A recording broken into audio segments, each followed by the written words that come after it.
మన దేశంలో అన్ని ముస్లిమేతర మతాలు, హిందూ ధార్మిక సంస్థలు, చారిటీ సంస్థలకు సంబంధించిన ప్రతి అంగుళం భూమి రిజిస్టర్ అయి ఉంది.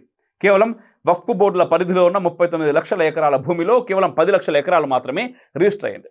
మిగతా 29 లక్షల ఎకరాలు ఎలాంటి అధికారిక అనుమతులు లేకుండా అన్యక్రాంత భూములు వక్ఫ్ బోర్డుల పరిధిలో ఉన్నాయి. ఈ స్థితిని న్యాయస్థానాలు ప్రశ్నించవు. వక్ఫ్ చట్టానికి సవరణలు ప్రతిపాదిస్తే మాత్రం కోర్టులు జోక్యం చేసుకొని కొత్త చట్టాల కోరలు పీకేస్తాయి. చాలా దేవాలయాల భూములు అన్యక్రాంతమైపోతున్నాయి. వాటి గురించి మాట్లాడడం, వాటి గురించి అడగం.